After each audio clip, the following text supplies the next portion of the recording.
Okay, so I'm going to speak on whole life carbon,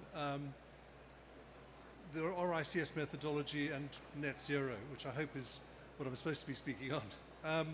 So my story, if you like, well, this story starts, in fact, it starts just before the 1970s oil crisis, but as of the sort of 1973, when the price of fuel oil quadrupled more or less overnight, it became an economic imperative for not just the UK, but for most Western economies to reduce their operational emissions, because this is clearly where a lot of energy was where the energy was being used.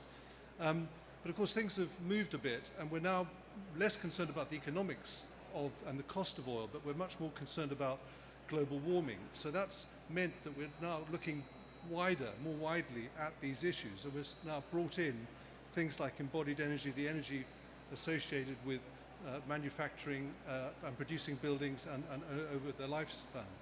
So if we look at this diagram, on the left, this is looking at the effectively the low carbon transition plan, and on the left of this diagram you've got where we were in 1990, and on the right is where we have to get to by 2050. And if you look at the second pole along, or bar along, you'll see in orange represents the sort of energy use and the operational energy emissions.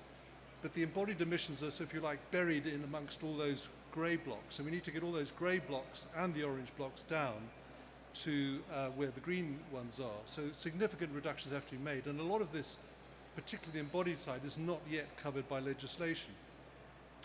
But the standard that I was a co-author of together with Athena Papacosta is whole life carbon assessment for the built environment, which came out in 2017 and is now Mandarin regulated as a professional statement. And what this covers, which I'll go through, but it covers the sort of the life cycle and a whole life, which is operational and embodied approach to reducing carbon.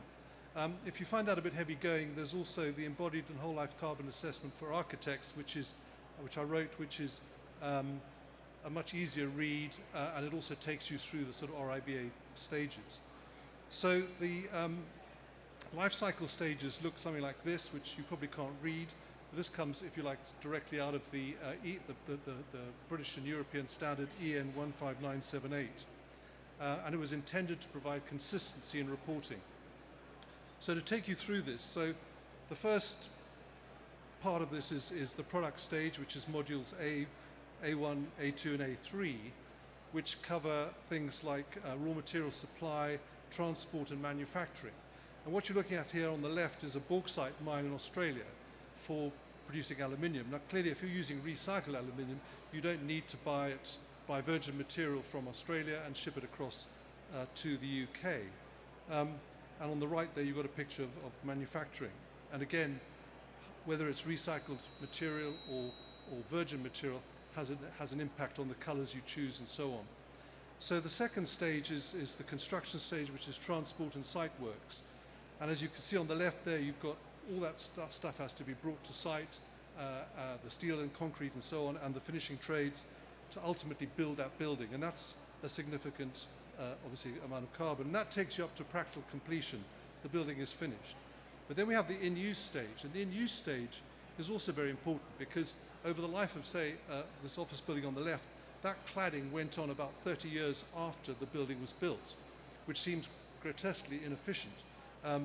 But over the life of a building, and in the RICS terms, it's a 60-year period, then you're looking at probably at least one cladding replacement, you're probably looking at several plant replacements, and you're looking at a whole host of fit-out replacements. All of those have implications in terms of carbon emissions.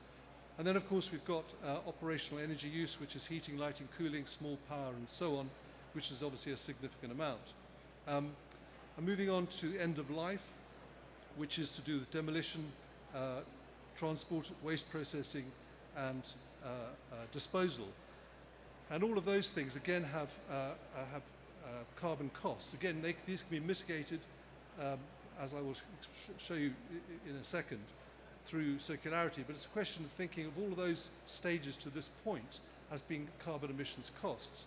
But the reuse, recovery, and recycling, which I'll show you slightly differently there, all those things in the red box, as I say, represent, if you like, carbon emissions costs, whereas the reuse, recovery and recycling represents potential benefits, and in fact, of course, is a way of looking at the circular economy. So along the top there, you've got waste to reuse. Each of those stages will have waste, or indeed, for the second two, the in-use stage, the end-of-life stage, that waste can be pre-designed to be dismantleable and so on. And then the blue lines, the blue arrows below, feeding them back into the next generation of buildings is where you can develop a benefit. And all of this, of course, is capable of having a degree of measurement put to it. So hand in glove with whole life carbon assessment is life cycle analysis and future proofing. So this, what you're looking at here is a typical life cycle analysis. And if I go back to those modules you've just seen, module A is the bit on the left there. Module B is all the things that happen over the life of the building, including major refurbishments.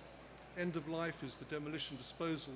And then, of course, you've got the module D, the reuse and recycling. But what's interesting and also useful about a life cycle assessment like this is you can overlay things like lease cycles. And if you look in the middle there, there's that spike of replacements, which is happening between two lease cycles.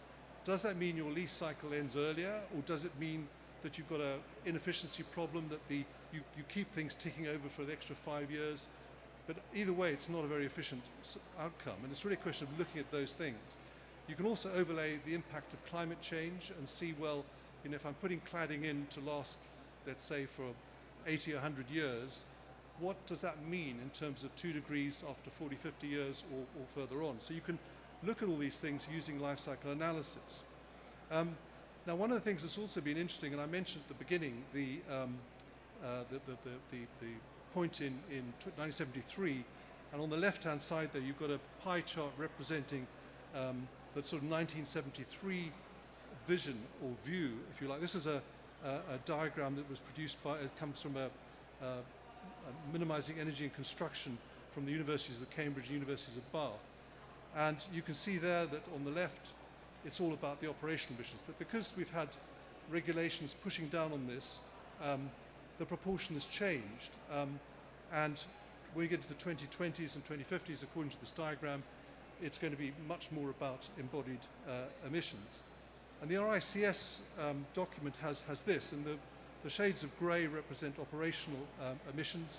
And as Julia's pointed out to me with some great clarity, this is somewhat wanting, and I think that's fair.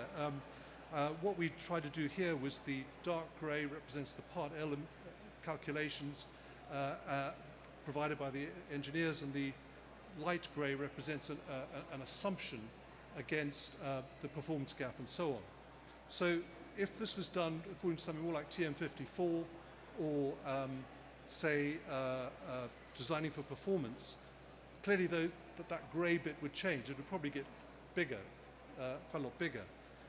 But there's also deficiencies in the purple. The purple represents shell and core, and it doesn't include fit out or successive fit outs, or indeed the equipment that is using the energy identified in the grey zone. So those things will have to develop. But for me, it's much more about, if you like, a whole life carbon approach is much more about looking at a space holistically, looking at buildings holistically. And on this image, what you're looking at is, on the left, a fully air-conditioned office with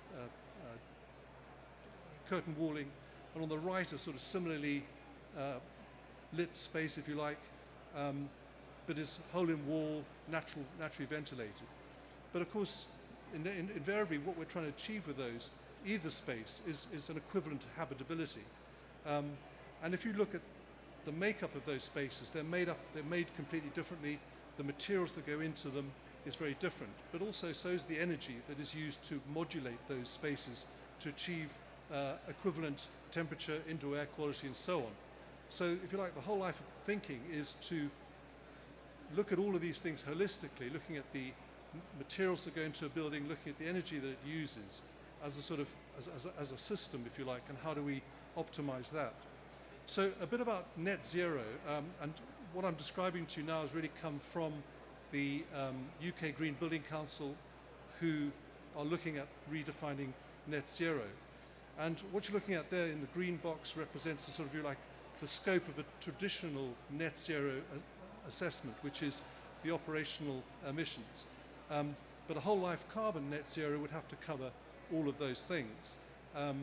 And they would, for example, you'd end up with a list like this, which is for things you'll be familiar with, like optimum fabric performance, passive design measures, and renewables, as things that contribute to reducing the carbon cost of running a building. But I think also in part of this whole life approach is you also bring in things like low carbon materials, carbon sequestration, resource optimization, and so on. And a part of that, I think, and part of how it might be possible to mitigate is reuse, recovery, and recycling, is looking at encouraging design for circularity so that the circular outcomes can contribute, if you like, potentially to reducing or treat as an offset, reducing the overall picture over the life of a building. So whole life is really, net zero is about optimizing, I think, the envelope, the structure, environmental systems to achieve the best possible outcome collectively. And this is stolen from a draft of the UK GBC's they're going to provide two definitions of net zero. On the top there you've got whole life, which is looking at everything up to practical completion, in operation, end of life and reuse and so on. And operation will be as before. And in fact those two have the same words in each of those. The difference being is at the top of those, within the whole life, you're looking at these things much more holistically. So to finish off, I just thought I'd point you to something. The RIBA is producing a new plan of work which will come out, I'm hoping this year, although I'm no longer involved in it. And this, what you're looking at here is actually the sustainability overlay, which will cover a whole range of things that have not been covered before. And in that red dotted box, you've got whole life assessments. So that will become part of, if you like, the things that will be included within the RIBA scope of work. It's probably, no, never mind, I'll go on. Oh yes, the RIBA Sterling Prize already includes whole life carbon as part of one of the criteria for assessing the sustainable credentials of a building.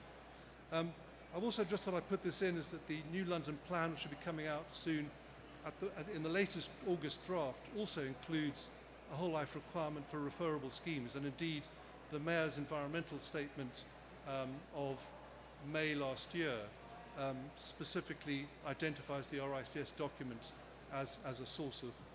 So thank you very much. And if you're really obsessive, you can buy my book. Thank you very much.